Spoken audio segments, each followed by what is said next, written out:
ዝም ብለን ወደን አይደለም እዚህ እንትን ምን መሰክረው ምን ናገረው ይኸውላችሁ ምን ይላል መሰላችሁ በየተራራው ራዲዮ በእንተ ለማርያም እምሃና ወኢያቄም ከመትቤዙ ነቢያተ ወጻድቃነ አማን ተወልደት እመብርሃናት አያችሁ ማርያም ከሐናና ከኢያቄም ነቢያትንና ጻድቃንን ትዋጅ ዘንድ ስለተወለደቻል መደበቂያ እኮ ነው ይሄ አረዳድ ትርጉም የምትሉት በመጀመሪያ ደረጃ ያልተስተካከለ ንባብ በትርጉም አይቃናም ትክክል አይደለም ማርያም ፈጣሪ አይደለችም ማርያም ፈጣሪ አይደለችም እሺ ገብረ ፈጣሪ አለመሆኑ እየታወቀ አይደለችም ፈጣሪ ሆና ማታቀም አምላክ ሆና ታቀም ፈጣሪ ሆና ታቀም አዳኝ ሆና ታቀም ሆናለች እንጂ ኦርቶዶክስ ሆናለች አላልንም በህግ አምላክ ይውላይ ዚቁ አለኩ ዚቁን ጠቀሰ ጌታ ዚቁን ጠቀሰ ሰማ ቆይ አዳም ሰማም ቆይ በመጀመሪያ ሰማው ለገባው ለምን ሆናለ ቅድም ሰማው አዳም አልሰማህም ሰምቾታል አሁን ሶ ገብረን ማትቀበለኝ ቆይ እኔን ለምን 1 ሚኒት እኔን አስተናግደኝ አንድ ደቂቃ እሺ ቴንክ ዩ ያው በስርዓት ማወራ ሰው ካለ ያው ይሰናበታል ማለት ነው ቴንክ ዩ ሞዴሬተሮች እሺ ቀደም ወንድምነት በጣም እድል ሰጥቶታልና በስርዓት አሁን መምህር ሊያወሩ ነው ተጠይቀዋል የሚሰማ ሰው አለ በስርዓት በመደማመጥ ነው የምናወራው ቀጥሉ መምህር ለምን አስወጣችኋቸው በስርዓት ስላላወሩ ነው መምህር ቀጥሉ እርሶ ኖ በብርሃኑ ተመላለሱ ኖ በብርሃኑ ተመላለሱ ዝም ብለን ወደን አይደለም እዚህ እንትን ምን መሰክረው ምን ናገረው ይኸውላችሁ ምን ይላል መሰላችሁ በየተራራው ራዲዮ በእንተ ለማርያም እምሃና ወኢያቄም ከመትቤዙ ነቢያተ ወጻድቃነ አማን ተወልደት እመብርሃናት አያችሁ ማርያም ከሐናና ከኢያቄም ነቢያትንና ጻድቃንን ትዋጅ ዘንድ ስለተወለደቻል ነቢያትንና ጻድቃንን ትዋጅ ዘንድ ማን ነው ይሄን ያለው መናፍቅ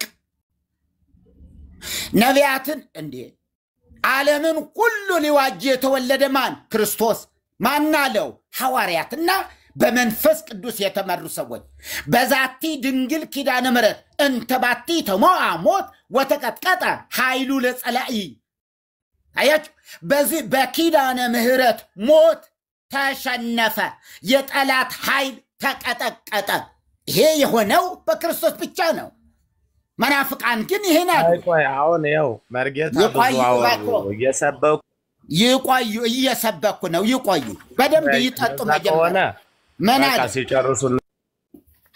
ሲጨርስ ይግቡ ምንድነው የሚለው ይኸውላችሁ ኢፈለጠ አቆይ ህዝብ ይስማ 2500 ሰው ኢፈለጠ ወኢለለ አልቦ አይሁዳዊ ወአልቦ አረማዊ ኩሉ ዘያአምን ወጸዋ ስማ ለማርያም ውእቱ ይድህን ወይረክብ ህይወት አሉ አያችሁ ፈጽሞ ልዩነት የለም ፈጽሞ ልዩነት አላደረገም ማን አለ ጳውሎስ መናፍቁስ ምን አለ አይሁዳዊ የለም አህዛብ የለም ያመነ እና የማርያምን ስም የጠራ ሁሉ ይድናል ምን ላይ መጽሐፈ ዚቅ ኪዳነ ምሕረት ገጽ 7 ላይ አያችሁ የእግዚአብሔር ሰው ጳውሎስስ ምን አለ ወኢፈለጠ አይሁዳዊ ወአረማዊ እስመ ባዕል እግዚአብሔር ወያአክል ለኩሉ ዘጸውኦ እስመ ኩሉ ዘጸዋ እስመ እግዚአብሔር ያዩ በአይሁዳዊና በአሕዛብ መካከል ልዩነት የለምና ለሚጠሩትም ሁሉ ባለጠጋ ነው ማን እግዚአብሔር የጌታን ስም የሚጠራ ሁሉ ይድናል ማን አለ ጳውሎስ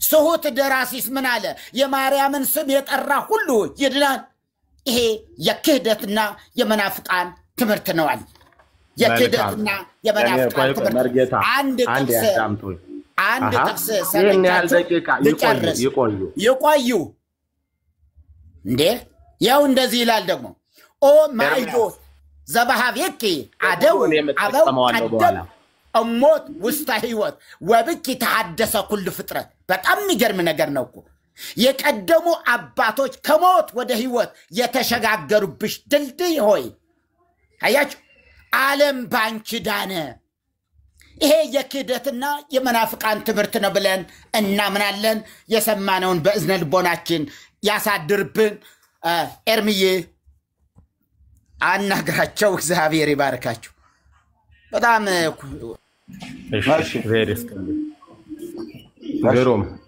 ለቀጥል ኤርሚ ኦኬ ይቀጥሉ ግን የሚያወሩትና ባሮስቱ ላይ ያወራሉ ከኔ ጋር ቆይ አይ አሁን እሳቸው ያወሩትን ደቂቃ ሙሉውን መጠቀም ፈልጋለሁ የመጀመሪያ አግሪ ብናደርገው ባሮስቱ ላይ ነው የሚያወሩት ማን ነው ማለት ከሳቸው በኋላ የተናገሩት እሳቸው ባወሩት አረስት ቆይ ውሸት ነው ያወሩት ሊቀልቃው ውሸት ነው ያወሩት ውሸት የተረጎሙ አዎ የሰጡት መረጃ የጠቀሷቸው በሙሉ ስህተት ናቸው የሉም ከመጽሐፍ ቅዱስ ናቸው ያተረጓጎም የግዕዝ ችግር አለባቸው ያተረጓጎም ነው ወይስ መጽሐፉ ላይ የሉ ያተረጓጎም ችግር አለባቸው ሁሉም አውርሳቸው የተረጎሙበት መንገድ በሙሉ ለምሳሌ እንበልና ኤርሚያስ የሚለው ሐሳብ ትርጉሙ እንበል ኤግዛምፕል ነው ኤርሚያስ የሚለው ስም ፀሐይ የሚብል ቢሆን እሳቸው የተረጎሙት ጨለማ በሚል አድርገው ነው እሱን ግስ አሁንም እኔ የትኛውንም ተጠቀሱት ላይ ነው ኖ በተጠቀሱት መጽሐፍት ላይ ነው ማውራት ያለው የተጠቀሱት መጽሐፍ ቅዱስ የተጠቀሱትን መጽሐፍ ቅዱስ ነው የምነግራው ለምሳሌ ጳውሎስ ያመነና ስሙን የጠራ እንደሚድን የተናገረበትን ክፍል ነው ለማርያም የተሰጠው ስለዚህ የቱ ጋር ነው የግዕዙ ግስ የተሳሳተው በጣም አሁን የቃላት ጨዋታ ነው እየተጫወቱ ያሉት የቃላት ጨዋታ ነው አይደለም አግዛቸው ቆይ በቃ ወደ ምሳሌ መሄድ ሳያስፈልገው ሊቃሊቃውንት እኔም እየሰማው ስለነበረ ነው ከቅድም ጀምሮ አሁን የተሳሳተው ትርጉም የትኛው ነው አሁን በቀጥታ የሚሄዱት ወደዚህ ቆን የሚሄዱት ወደ ተረጉበት የሚባል ይሄማ እዚህ ቃል ሄደው ለምን ነው የሚሄደው ሐዲስ ኪዳን መደበቂያ ነው የእናንተ መደበቂያ እኮ ነው ይሄ ሐዲስ ኪዳን አረዳድ ትርጉም የምትሉት በመጀመሪያ ደረጃ ያልተስተካከለ ንባብ በትርጉም አይቃናም ትክክል ማርያም ፈጣሪ አይደለችም ቆይ ማርያም ፈጣሪ አይደለችም እሺ ገብረ ፈጣሪ አለመሆኑ እየታወቀ አይደለችም ፈጣሪ ሆና ማታቀም አምላክ ሆና አታቀም ፈጣሪ ሆና አታቀም አዳኝ ሆና አታቀም ሆናለች እንጂ ኦርቶዶክስ ሆናለች አላልንም በህግ አምላክ ይኸውልህ ዚቁ አለኩ ዚቁን ጠቀሰ ጌታ ዚቁን ጠቀሰ ሰማ ቆይ አዳም ቆይ በመጀመሪያ ሰማው የገባው ለምን አይደግም ቅድም ሰማው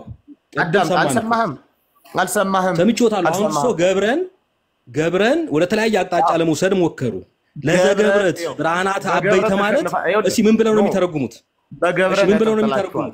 በገብረ አሁን ተውትና እሱን ይተውትና በእርግጠኝነት ለዘገብረት ቆይ ለዘገብረት ብርሃናት አበይተ ባቲታ የሚለውን ምን ብለው ነው የሚተረጉሙት እርሶ ትክክለኛው ትርጉም ይንገሩን ይኸው ላግዛቸው ገብረን ትክክለኛው ትርጉም ነው የሚነግሩን አሁን እሷ ይሄ ቃላት ጨዋታ አይሰራም አሁን እኛ ጋር አትጠይቀኝ ለዘገብረት የሚለውን ምን ብለው ነው የሚተረጉሙት መርጌታ ከሚባለው ሰውዬ ጋር ነው ጉዳይ መርጌታ የሚባለው ሰውዬ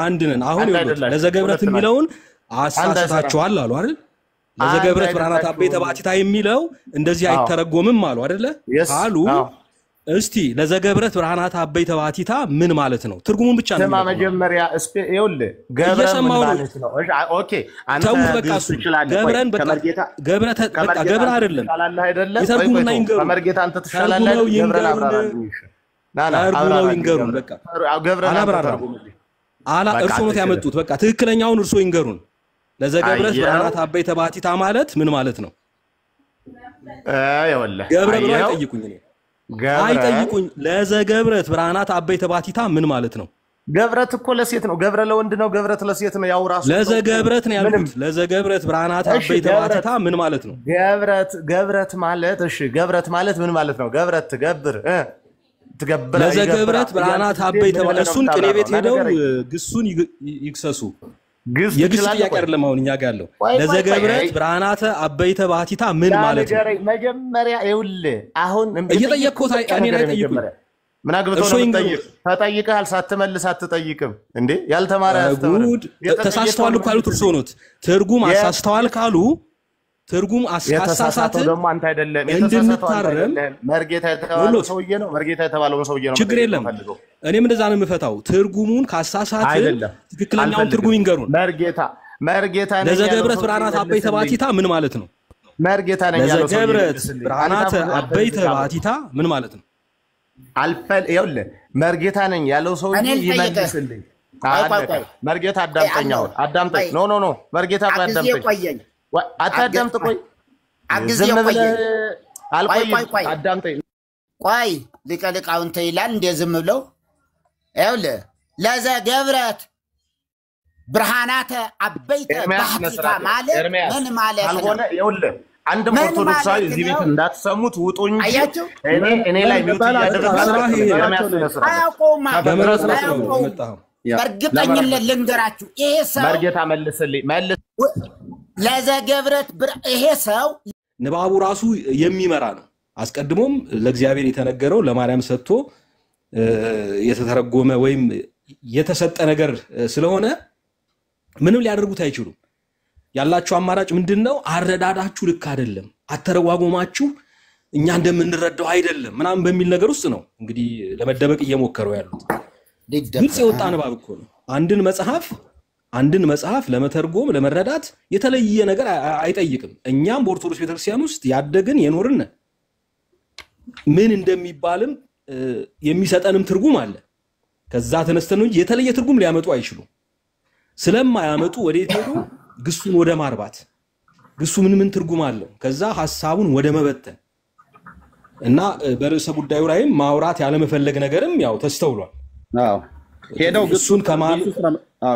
ግሱ ውስጥ ነው ሊደበቁ የፈለጉት ቢሆንም ግን መርጌታም ደግሞ እኮ ለተጠየቁት ሶስት ፍቺዎችን ሰጡ ከዛ ያው ይሄ ብቻ አይደለም ብለው አሉ አሁን የግሱ በስንት ቃላት ነው የሚራባው ብሎ የሚለው እዛ ጋር ሄደው መደበቅ ነው የፈለጉት ምክንያቱም ከዚያ ርዕስት ማምለጥ ስለሚፈልጉ ማለት ነው እኔ ይቅርታ አድርጉልኝ መርጌታ ማለት ሊቀሊቃውንት ቀለመወርቅ ሚዲያ ላይ ነው ማቆት ኦኬ የአብነት መምህር እንደሆኑ ሰምቻለሁ ያው መምህር ኤፍሬም እዚህ አሉ እሳቸው የሚጉባኤ መምህር እንደሆኑ በኢንፎርሜሽን ሰምቻለሁ እኛ ከስንት መምህራን ጋር ተነጋገርን ከመምህር ማን ነው ፋሲካው ጀምሮ ማለት ነው ከካህናቱ ከመምህራኑ ጋር ከአራት ነው ከአምስት መምህራን ጋር ተነጋገርን በጨዋነት የሚያውቁትን አቃለው እኛም የምናውቀው እናውቃለን የማናውቀውን አናውቅም ብለን ብሉይና አዲስ ኪዳን ያለውን ምስክርነት ያለውን በዚሁ በአርስቱ መሰረት ማርያም ቤዛ ተብላ አትባልም ብለው ባሉት ብፁዕ አቡነ ገብርኤል በተናገሩት ቃላት ላይ እኛም ከዚህ በፊት ስንለው የነበረ ነገር ስለሆነ በመጽሐፍ ቅዱስ ውስጥ ይሄ ትምህርት እንደሌለ አስረግጠን ስንናገር ስለነበር ለዛ መልስ ስጡን ብለናላቸው ያወቁትን መልሶ አብዛኞቹ መጽሐፍ ቅዱስን አንጠቅስም አሉ እንደው መምህር ፋሲካው ለእናንተ ማስረዳት አይጠበቅብኝም አሉ ዲያቆና ጊዜ ጋር ቅድም መግቢያው ላይ መጀመሪያው እንደውም እነሱ ናቸው የተነጋገሩት መምህር ቀለመወርቅ ግን ሲመጡ ከመጀመሪያው ዘጋታች የሚዩት ምናም ነገር አድርግ አንተም ዝም በል ምናም ነገር ያሉ ቤቱ እኮ የኔ ነው እኔ ገስት የተቀበልኳቸው እኔ በእውነት በእውቀት እንዲያወሩ ህዝብ እንዲማርበት ከሆነ ተረጋግተው ያወሩ በሆነ ነገር ወይ በግል ተናደዋል ወይ በዚህ በብፁዕነታቸው በተናገሩት ቃላት ለም ላይ ወይ ተናደው ሊሆን ይችላል አላቅም እኔ አንድ ጉባኤ ዘርግቶ ልጆቹን የሚያስተምር ሰው ዝም በሉ እኮ ሲባል በጉባኤ ቤት ዝም በሉ ስንባል እኮ ዝም እንል ነበር እና ገብተው እልን ያደረጉት ከዛ ዋና ሐሳብ ላይ ከመናገር ይልቅ ደግሞ ግሱ ላይ ገብተው ደግሞ ይሄ እንደዚህ አላልከውም ተሳስተሃል ቃሉን የተሳሳተው ዘሩ የለም ወይ ትርጓሜው አይ ዘሩንም ቃሉንም ተሳስቷል ማለት መርጌታን ማን እንደሆነ አያውቋቸው እርሶንም ሶሻል ሚዲያ ላይ ነው የምናውቀው የቤተክርስቲያን መምህር እንደሆኑ ያስታውቃሉና በጨዋነት ቢደረግ በጣም ትውልድ ይማራል ነው በየመራውና እግዚአብሔር አምላክ ይስጥልን ዲያቆን መምህር ኤፍሬምን ተቀበሏቸው እሳቸው መምህር ናቸው እንኳን ደህና መጡ መርጌታ እንኳን ደህና ቆያችሁ እንደምን አላችሁ እግዚአብሔር የተመሰገነ ይሁን ዲያቆን ያወራ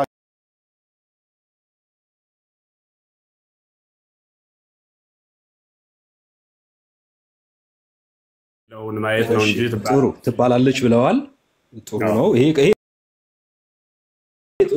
ደስ የሚል መልስ ነው በቃ ትባላለች ብሎ ከዛ ወደ ማብራሪያ ይኬዳል ግን ማስረጃው ምንድነው የቱ ጋር ነው ማርያም ቤዛዊት ዓለም የተባለችው? ኦኬ መሪ የሚውት አይደል? ማን ነው የለም አይደል? ምን መሪ ሚውት አድርግ። የትኛው ነው መሪው? በስቶ አልገባኝም። እኔ ነኝ ሚውት ማድረግ? አይ እርሶ መምህር ነው። ኦኬ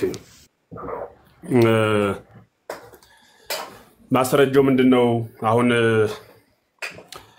አንተ ከኔ ጋር እየተወያየህ ነው ያለው አይደል? ማስረጃውን ነው የጠየቅኩት። ወደ እሱ ነው የምመጣ። ማስረጃ እኮ እየተናገርኩ ነው። ዝም ብሎ ላጠው ከሆነ ያው 3 መምህር አስገባን እንዲህ ብለው ወጡ፣ 4ቱ ገባ፣ 5ኛው እያሉ ለመቆጠርና ጥሩ እኮ ነው ያመጡት። ጥሩ ነው ያመጡት። አሁን ወደ ማስረጃ ስለዚህ ማስረጃ መልስ እየሰጠሁ ነው። አሁን አንተ ከኔ ጋር እየተወያየ ነው ወይ አይደል ያልኩት? አዎ እኮ ነው የሚባለው አይደል? አዎ። ስለዚህ ምግብ ለመብላት አሁን ማስረጃ መጥቀስ አለብኝ ማለት ምግብ በራሱ ሰው ሆኖ ለመንቀሳቀሱ ምግብ አንድ የሰው ልጅ ኃይል ነው አይደል? ማርያም ቤዛዊት ዓለም የተባለችው የቱ ጋር ነው ጥያቄው? በቀጥታው ማስረጃ መልስ ያለው ተግባሩ ራሱ ማስረጃ ነው። ተግባሩ ራሱ ከማብራሪያው በፊት የትኛው አንፃር ነው? ቤዛ ምንድን ነው? ከማብራሪያው በፊት ልክ መጀመሪያ ማብራሪያው ቤዛ ምንድን ነው የምልህ። እሱን መልስልኝ። ቤዛ ምንድን ነው? ጥያቄያችን ቤዛ ምንድን ነው አይደለም። ጥያቄያችን ቤዛ ምንድን ነው ሳይሆን ማርያም ቤዛዊት ዓለም ትባላለች ወይ ነው። አዎ ብለዋል። አዎን ካሉ በየትኛው ማስረጃ ላይ ተመስርተው ነው ማርያምን ቤዛዊት ዓለም ያሏት? አሁን ማስረጃውን እንዲሰጡን ነው እየጠየቅን ያለን። ክርስቶስ የዓለም ቤዛ የሆነውን ክርስቶስ ስለወለደች የዓለም ወኪል ስለሆነች ቤዛዊት ዓለም ብላት ዘንድ ተገደድኩ። መጽሐፍ ቅዱሳዊ ወይም ጌታን ስለወለደች ቤዛዊት ዓለም ትባላለች የሚል ትምህርት የቱ ጋር ነው ያለው? መጽሐፍ ቅዱስ ብቻ የሚል እምነት እኛ የለንም።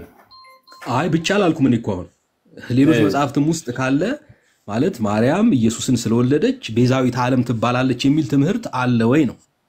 በጣም በብዙ ቦታ ሰዓታቱ በጠቅላላ ሌሎቹ መጽሐፍት ቤዛዊተ ኩሉ ማርያም ይላል። ስለወለደች ነው የሚለው። ስለወለደች የሚል ሲያሳዩ ስለወለደች የሚል ሳይሆን ቤዛዊተ ኩሉ ሚላትን ቃል ነው እየተናገርኩ ያለሁት እኔ። አይደለም ያሉኝ እኮ ስለወለደች ቤዛዊት ዓለም ትባላለች ነው ያሉኝ አይደል? በመጀመሪያ እኔ ደግሞ እያልኩ ያለሁት በመጀመሪያ ወደ እሱ ሐሳብ እንድንገባ በቀዳሚ ሐሳብ ስንነጋገር እመቤታችን ቅድስት ድንግል ማርያም ቤዛ ለመባሏ ቤዛ በምን ሲታይ ነው? ቤዛ የሚለው ቃል ለስቅለት ከሆነ ቤዛ የሚባለው ክርስቶስና ክርስቶስ ብቻ ነው። ተጨማሪ ተቀዳሚ ተከታይ የሌለው ቤዛ ክርስቶስ ነው። በነገረ ስቅለቱ ዙሪያ ካወራን ማለት ነው። በሌላው ሐሳብ ደግሞ ቤዛ የሚለው ወኪል ምትክ የሚል ትርጉም በሚሰጠው ጊዜ ደግሞ ወኪላችን ናት፣ ቤዛ እንላታለን። ዓለም በጠቅላላ ንጽህናን ባጣበት ሰው በአዳም መርገም በሚቅበዘበዝበት ዘመን ንጽሕት ዘር ስንዱ እመቤት ወላዲተ አምላክ ቅድስት ድንግል ማርያም ዓለምን ወክላ በንጽህና አንድ መንግስት ሳይሆን የመንግስታትን ንጉስ ወልደ እግዚአብሔር ኢየሱስ ክርስቶስን በማህፀኗ ስለወሰነች ስለ ንጽህናዋ የዓለም ወኪል ስለሆነች ቤዛ የሚለውን ወኪል በሚለው በምንጠቀምበት ጊዜ የዓለም ቤዛ ናት ብለን እንናገራለን ማለት ነው። ቤዛ የሚለው ተላልፎ መሰጠት በሚለው ጊዜ ደግሞ ተላልፋ የተሰጠች ናት። ስለኛ ግብጽ መሰደድ ለኛ ቤዛነትን የተሰደደችው የአዳምን ስደት ነው የተሰደደችው ማለት ነው። ማለት ይሄ እኮ እሱን እኮ አሁን ለምሳሌ ወደ መጽሐፍ ቅዱሱ ከመጡ ለምሳሌ ይሄ ክፍል ማርያምን ቤዛ አላሰኛትም፣ ስለወለደችም ደግሞ ቤዛ ናት የሚል ትምህርት የለም። እናንተ ግን ያው በፈቃዳችሁ ቤዛ ልትሏት ትችላላችሁ። በብዙ የቤተክርስቲያን መጽሐፍትም ውስጥ ቤዛዊተ ኩሉ ዓለም የሚሉ ብዙ ንባቦች እንዳሉ እናውቃለን። ግን ቤዛ የተባለችበት መሰረቱ ምንድነው ነው? ቤዛ የተባለችበት ዓለምን ወክላ በንጽህና ተገኝታ አካላዊ ቃልን ስግው አርጋ ስላስተናገደች ስለዚህ በዛ ቤዛ ብለናት የኛ ምትክ ናት ማለት ነው። ሰው ሁሉ አቆይ አድምጠኝ። ሰው ሁሉ ንጹህ ባልሆነበት በዚያ ዘመን በአዳም መርገም የቤዛነት ጉዳይ በዚያ ዘመን እርሷ ንጽሕት ሆና አብረን ካወራን አንግባባም። አብሮ ይበላል እንጂ እኮ አብሮ አይወራም አይደል? እንዴት በተራና ወራ አቆም ካልከኝ ባለሁበት ላቆምና ሐሳብህን እስክትጨርስ ላድምጥህ። ዝም ብሎ እንዳሁኑ ሰውዬ ገብተው እንደነበሩት እንደ የኔታ ሊቀ ሊቃውንት እንደዛ ዝም ብሎ እየተዋከቡ መውጣት መወቃቀሶ ዛና ከዚህ ማዶ ሆኖ አገባብ አይደለም። የተገናኘንበት ዋና ቁም ነገር ስለ እውነትን ፍለጋ አማናዊቷን ሃይማኖት መያዝ ወንጌልን መማማር ነው። በወንጌል ውስጥ ደግሞ ጥላቻ የሌለበት ፍቅር፣ መለያየት የሌለበት አንድነት የሰፈነበት ሐሳብ ስለሆነ ሳንነቃቀፍ ተደማምጠን ሳንለያይ ተከባብረን በሐሳብ በደንብ ብንወያይ ፍጻሜያችን ያምራል ብዬ አስባለሁ። ከዛ ውጭ እኔም መውረድ እናንተ ማስወጣት መሰዳደብ ነው የሚሆነው። ያ ደግሞ ለሃይማኖት ይቅርና ለስጋዊ ንግድም የማይሆን ሐሳብ ስለሆነ ከሱ እንውጣ። ስለዚህ አብሮ በሀገራችን ባህል ሲበላ እንጂ ሲወራ እናውቅም ነው። አሁን እያልኩ ያለሁት 5500 ዘመን የሰው ልጅ በጨለማ ህይወት እንደነበረ መጻሕፍት ይነግሩናል። ይሄ ሁላችን እናምናለን እንቀበለውም አለን። ስለዚህ ጌታ በሐሙስ ዕለት ወበመንፈቃ ለዕለት ተወለድ ሞለት ተወለትከ 5 ቀን ተኩል ሲፈጸም ከልጅ ልጅ ተወልጄ ተብላ ስትፈለግ የኖረችው ዘመኑ ሲፈጸም ከሷ በኋላም አምላክን ሊወልድ የሚችል የማይመጣ ከርሷ በፊትም ያልነበረ ሰማይና ምድርን በቸርነቱ የፈጠረውን ዳሩ ግን በፈቃዱ በእርሷ የተወሰነውን ወኪል ባጣንበት እስከ ሐናና ኢያቄም ማህፀን የሰው ልጅ በአዳም ርግማን በሚቅበዘበዝበት ዘመን ለኛ ተላልፋ የተሰጠች ማለት በንጽህና አካላዊ ቃል ለመውለድ ማለት ነው። ተላልፋ የተሰጠች ማለት የተሰቀለች ለማለት አይደለም። ስለበቃች ቤዛ እንላታለን። ለምን? በሔዋን ትክ የተሰጠች በሔዋን በኩል ሞት ወደ ዓለም መጣ ብሎ የሚያምን ሰው ሁሉ በድንግል ማርያም በኩል ህይወት መጣ። ህይወት ማን ነው? እርሱ ኢየሱስ ነው ማለት ነው። በሔዋን ቤዛነት ዓለምን አጠናል፣ በድንግል ቤዛነት ክርስቶስን አግኝተናል። ስለዚህ ትምህርት የቱ ጋር ያለው አጣብቆ ግን ከመጋር ይቅርታ መምህር አሁን እኮ ስብከት ነው ያደረጉት ማለት እንደዚህ ብሎ መስበክ ያው ኦርቶዶክስ ቤተክርስቲያን ውስጥ ይቻላል። መጽሐፍ ቅዱስን መሰረት አድርገን ማስረጃ እያቀረብን መሆን አለበት። አሁን እርሶ እያሉ ያሉት በጥቅሉ ማርያም እኛን ወክላ ወይም ደግሞ ሔዋንን ወክላ የሔዋን ምትክ ስለሆነች ነው የሚል ነው። እንደዚህ አይነት ትምህርት መጽሐፍ ቅዱሳዊ አይደለም። ምክንያቱም መጽሐፍ ቅዱስ እናንተ አትቀበሉም፣ ይሄን ሐሳብ አትቀበሉም። የሔዋን ምትክ መሆኗን የመናፍቃን ትምህርት ብለን ነው የምናስበው። እንዴት ትምህርት አንዴ ቆይ አንዴ መምህር ማስታወቂያ ልናገር አንዴ ከይቅርታ ጋር ትቀጥላላችሁ። እሺ ሊቀ ሊቃውንት ቀለመወርቅ ልከውልኛል እንደገና ገስት ማለት ነው። እኔ በስርዓት ካወሩ ሌሎችም መምህራን እንዳወሩት አሁን መምህር ኤፍሬም እንደሚያወሩት ካወሩ ችግር የለብኝም። ግን ሲገቡ እርሶ ከቅድሙ ጀምሮ ለረፍት ስለገቡ ነው እንደዛ ያርኩት። እንደዚህ ማድረግ አልፈልግም። እሺ ለማንኛውም ኮፒ ሊንክና ሼር ታብ አድርጉት ወገኖች፣ ኮፒ ሊንክና ሼር ታብ አድርጉ። ጸጋ ይብዛላችሁ። ዲያቆን እየመቀጠል ትችላላችሁ። መምህር በጣም ይቅርታ፣ በጣም ደግሞ አመሰግናለሁ። ግድ የለም ቢገቡ ግድ ነው። ሊቀ ሊቃውንትም ቢገቡ አንድ ሰው ቢኒ አለ ወይ? እሺ መምህር ቢኒ አለ እንዴ? ከርዕሳችን ቢኒ አለ? አይ ኖ እኔ ልውረድ፣ እኔ ስራ እየገባሁ ነው። እሺ በቃ ቴንክ ዩ። እሺ ለዛ ነው። እሺ ድንገት ተኝታም ከሆነ ብዬ ነው። እሺ መርጌታ ማን ሊቀ ሊቃውንት ቀለመወርቅን አስገባለሁ። መምህር ኤፍሬምና ዲያቆን እየቀጥሉ። እሺ አሁን እንግዲህ በጥቅሉ ሲታይ ጌታን ስለወለደች ነው ቤዛ የተባለችው አይደል? አዎ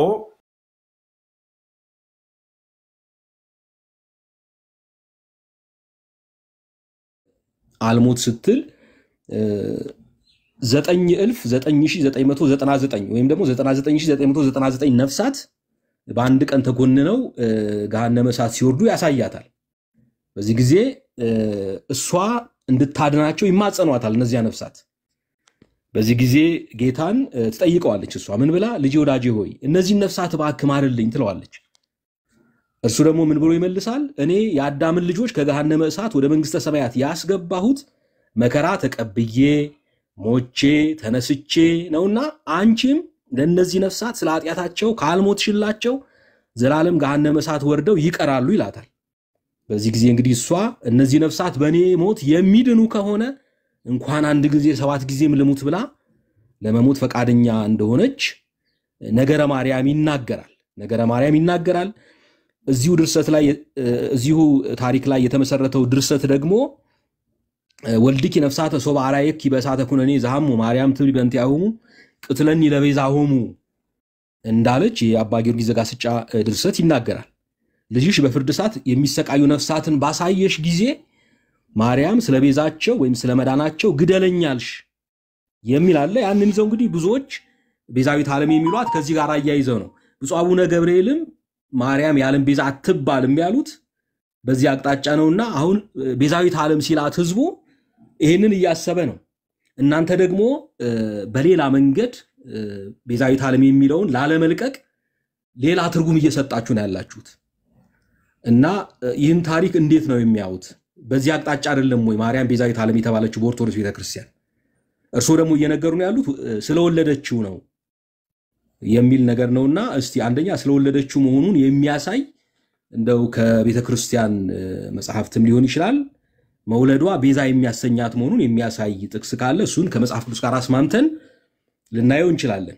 ግን ቤዛዊት ዓለም የተባለችበት መሰረቱ ወይም ታሪኩ ይህ አይደለም ወይ?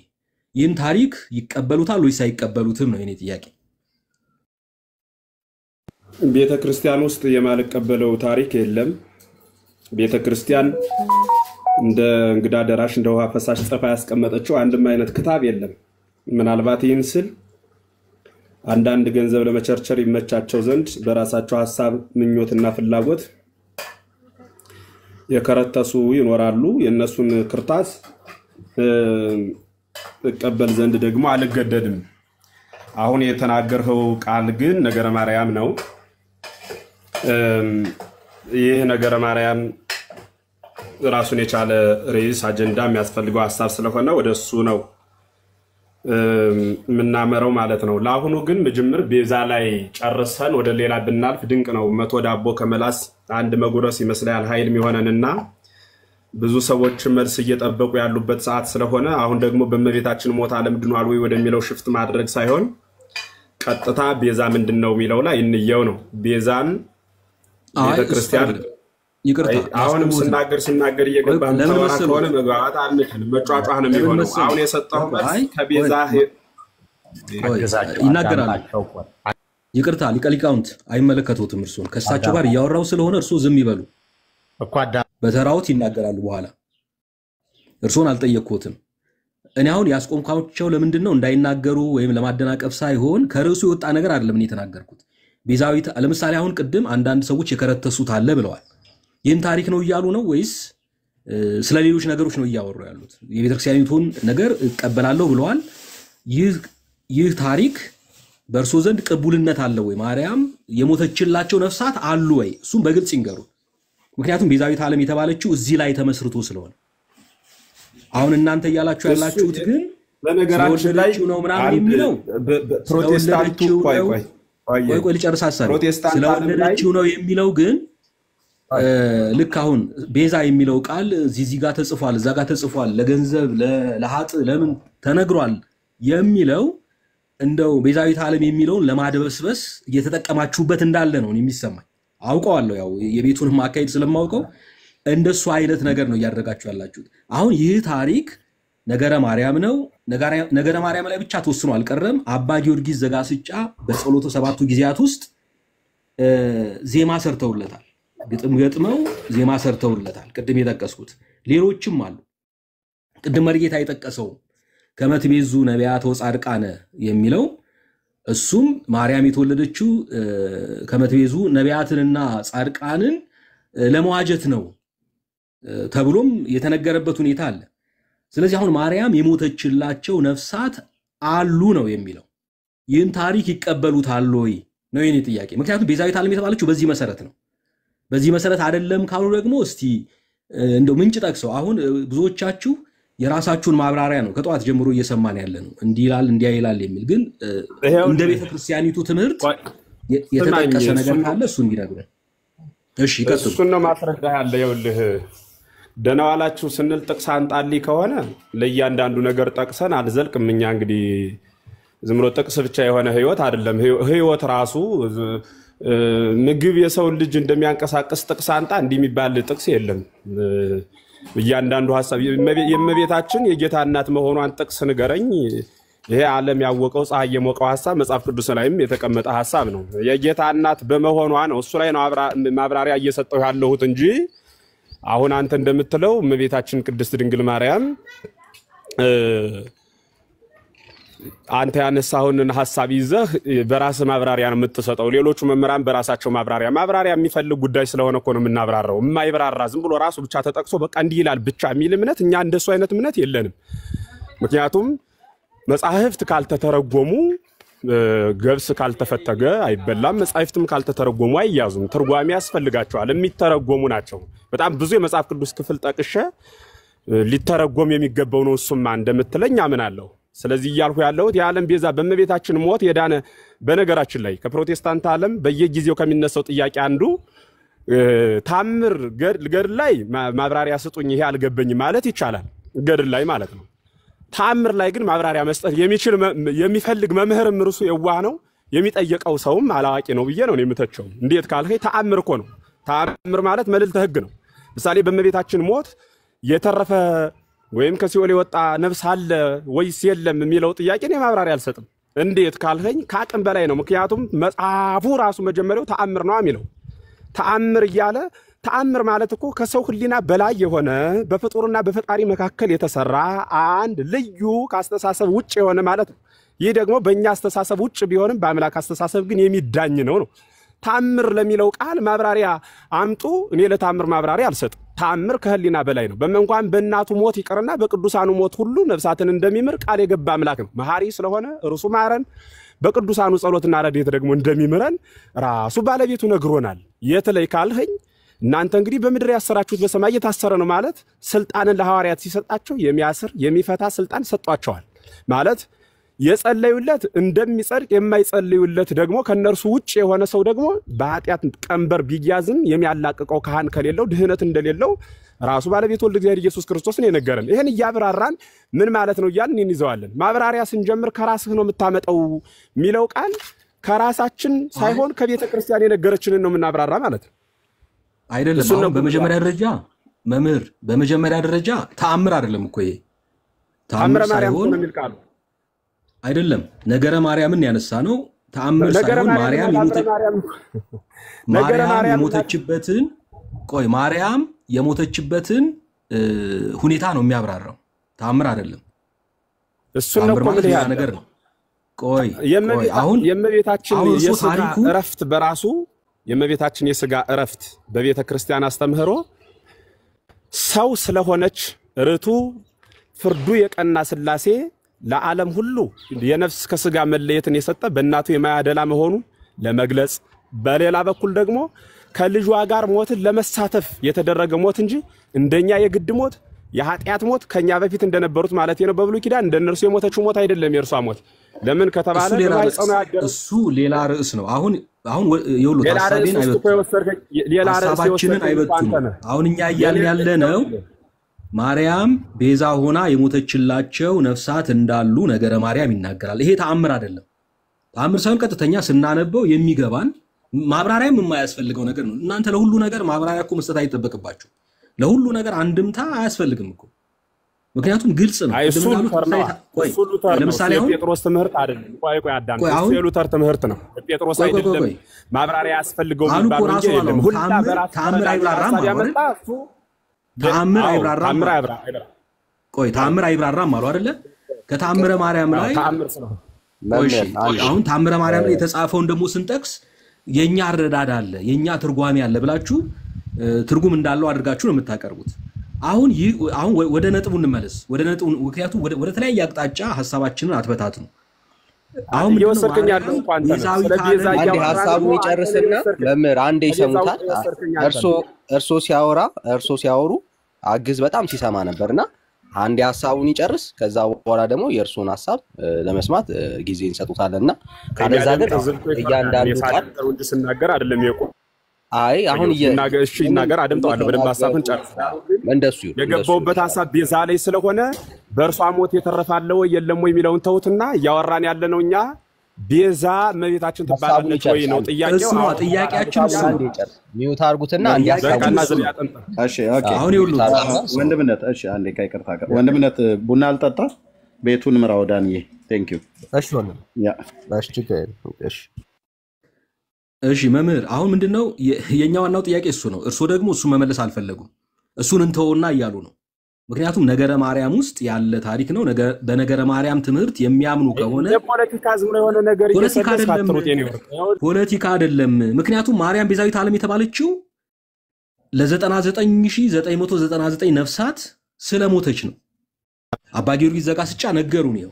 ነገረ ማርያምም ነገረ አግዝ ቆይ አንዴ ይቅርታ ሊጨርስና እናወራለን ከእርሱ ጋር ሰማኝ አንዴ ይቅርታ ከእርሱ ጋር አሁን አላወራም አሁን እያወራ ያለው ከመምህር ጋር ስለሆነ እንጨርስና እርሱ ጋር እንቀጥላለን በስርዓት ማውራት እንድንችል ብቻ ተነጋገሩ መጀመሪያ ቤዛ ይቅርታ ቤቱ መሪ ያለው ቤቱን የሚመራ አለ ዳንኤል ወንድማችን ዳኒ ይመራል እኛም እየተደማመጥን ነው አሁን ምንድነው መምህር ይህን ታሪክ አልቀበለውም እያሉ ነው እንደገና ሌላ ማብራሪያ ይፈልጋል እያሉ ነው ታደክም በደም እኛ ደግሞ እያልን ያለነው ምንድነው እኛ እያልን ያለነው ማርያም ቤዛዊት ዓለም የተባለችበትን ትምህርት ከቤተክርስቲያኒቱ መጽሐፍት ስንፈልግ ያገኘነው ይህንን ነው ስለሞተችላቸው ቤዛዊት ዓለም ተባለች አባ ጊዮርጊስም ለቤዛቸው ግደለኝ እንዳለች ጽፈዋል ስለዚህ ቤዛዊት ዓለም የምትባለው ከዚህ የተነሳ ነው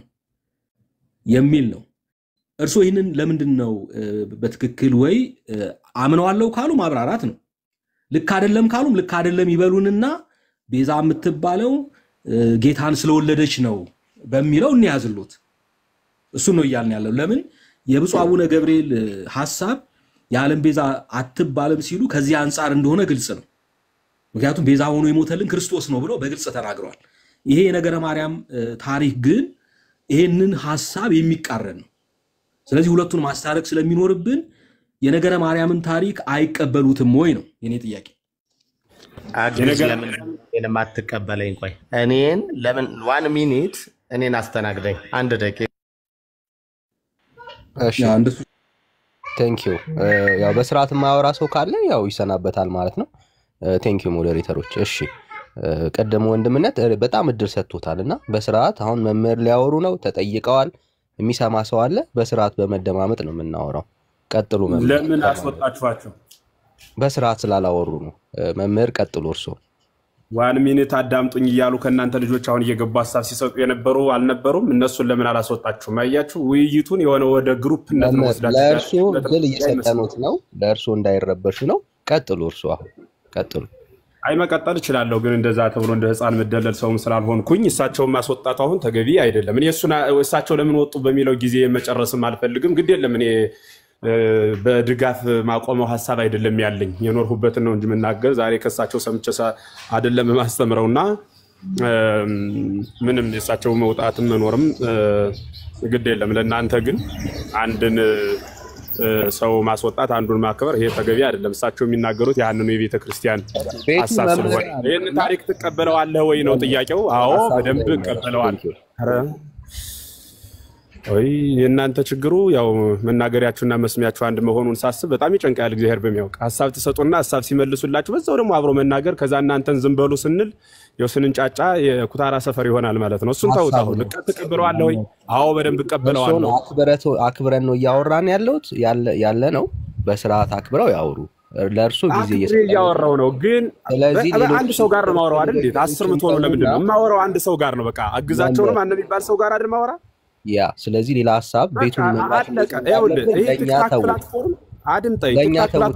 አሁን ሐሳብ ላይ ቀጥሉ መምህር ቀጥሉ ላንተም ተው ሐሳብ የለኝም የመጣኝና ሐሳብ ሁሉ አንተም በማይነካ መልክ ሐሳቤን እናገራለሁ ይያልኩ ያለሁት አንድ ሰው ጋር አወራለሁ እሱ ጋር አወራለሁ ቲክታኩ ከሆነ የገባሁት በስልኬ ነው የገባሁት በስልክ ነው ያገናኘን ሌላ ባለቤት ሶሻል እንጂ የሆነ አንድ ሰው የሚያስወጣበት አንድ ሰው የሚያስገባበት ይሄ እንትን አይደለም ስለዚህ አስገብታችሁ አልስባችሁ ማወራ አንድ ሰው ጋር ነው ካልቻለ እሱን ተቀይራላችሁ እንደዛ ያላችሁ ማውራት ይቻላል አሁን የተናገረውን ታሪክ ነገረ ማርያም ያለውን ተቀበለዋለህ ወይ በደንብ እቀበለዋለሁ ይሄንን ሐሳብ ስትቀበለው እመቤታችን ቅድስት ድንግል ማርያም የዓለም ቤዛ ያልሃት ጌታን በመውለዷ ነው ምትሏት ኦርቶዶክሳውያን ነው ወይስ በሞቷ ነፍሳትን ስላተረፈች ነው ለሚለው ጥያቄ ሁለቱንም እቀበለዋለሁ ምክንያቱም የጌታ እናቱ ስትሆን ለቅዱሳኑ ሁሉ በሰጠው ቃል ኪዳን ነፍሳትን በርሷ ሞት ታድን ዘንድ ቃል ኪዳን ገብቶላታል የት መጽሐፍ ማስረጃ አለ ነገረ ማርያም ማለት ነው ከኔ በፊት የነበሩ በ3ኛው መቶ ክፍለ ዘመን ያሉ አበው ጽፈው ቀምመው እንደኔ በእውቀት ሳይሆን በቅድስና ተራቀው ያስቀመጡት መጽሐፍ ስለሆነ እርሱን መጽሐፍ እቀበላለሁ በእርሱ በኩል ሄዳለሁ ማለት ነው ግልጽ ነው ሐሳቢ አዎ ታዲያ መጀመሪያ አልጠቀሱትም እኮ አሁን ይሄን መጽሐፍ የማርያምን ቤዛዊት ዓለምነት የሚተርከው ይህ መጽሐፍ ነበረ እርሱን ሳይጠቅሱ ነው ስለወለደችው ወደሚለው ይሄዱትና ከዛ አንተ አንፃር ነው የሚያነሳው። ስትጠቅስልኝ ነው ማለት ስለምፈልግ እንደምትጠቅሰው ስላገበኝ ያኔ እነግርሃለሁ ብዬ ነው የቆየው። ጥሩ እሺ። ስለዚህ አቡነ ገብርኤል እንግዲህ ያሉት ቤዛ አትባልም ነው ከዚህ አንፃር። ምክንያቱም መጽሐፍ ቅዱስ ስለ ሰዎች ሁሉ ቤዛ ሆኖ የሞተው ክርስቶስ እንደሆነ በግልጽ ይናገራል። ጥቅስ መጥቀስ ሳያስፈልገን ቤዛ ነው ኢየሱስ ክርስቶስ ብቻ ነው። አድምጠኝ። ስለ ሰዎች ሁሉ የሞተው ኢየሱስ ክርስቶስ ብቻ ለመሆኑ ማስረጃህን ንገረኝ። ሌላ አለ የሞተ? መቼም እግዚአብሔር አንድያ ልጁን ላከ እያልሁ አይደለም ለመሆኑ ንገረኝ አልኩ ማስረጃ እንጂ ሌላ ሰው ይሞታል አልሁኝ እኔ ማስረጃ ንገረኝ ነው። በቃ እሱ ነው የሞተው። እግዚአብሔር አንድያ ልጁን ላከ፣ አንድያ ልጁ ስለ ኃጢአተኞች ሞተ አይደል? ማስረጃ እሱ በቀር ብቻ የሚል ማስረጃ ሳይሆን አንዴ መምህር ኤፍሬም አሁን ይሄን ማስረጃ ተብሎ አይጠየቅም። እርሶም ስለሚያውቁት ግን ከጠየቁ ዘንዳ በቆሮንቶስ መልእክቱ ላይ ቅዱስ ጳውሎስ አንዱ ስለ ሁሉ ሞተ ይላል። አንዱ ስለ ሁሉ ሞተ ይላል። አትጥቀስልኝ። ይሄን ጥያቄ የጠየቅኩ ከኢየሱስ ውጭ የሞተልን ሟች አለ ለማለት ፈልጌ አይደለም። ኖ አንዱ ስለ ሁሉ ሞተ ይላል። ጠየቁ አይደል? አንዱ ስለ ሁሉ ሞተ። በቃ ሌላ የሞተ ይላል። ገባኝ እኮ ተረዳሁ እኮ እሱን። እዚህኛው ላይ ዋናው ላይ ብታወሩ ጥሩ ነው። እንደዚህ አይነት ጥቅሶችን በመጠየቅ ከሆነ እኛ ቤት በጥቅስ አንታመም። የወንጌላውያን አማኞች ነን። ብሉያትና አዲስ ኪዳንን ጠንቅቀን የምናገናኝ የቱ ጋር ምን እንደሚል ማለት ነው። ከዚህ ይልቅ ዋና ሐሳቡ ላይ ቢያወሩ ጥሩ ነው። አንዱ ስለ ሁሉ ሞተ ይላል። ከሱ ውጪ ሌላ ለሰው ልጆች ቤዛ ሆኖ የሞተ የለም። ያቆን እየቀጥሉ ግሩም ነው። ይኸውልህ እሱን ጥያቄ የጠየቁ ማርያም ቤዛ ሆና ሞተች የሚለው ትምህርት መጽሐፍ ቅዱሳዊ ነው ብለው ያምናሉ? በደንብ ለምን? የክርስቶስ ሞት ምን ሊሆን ነው? የክርስቶስ ሞት ለዓለም ሁሉ ድህነት ነው።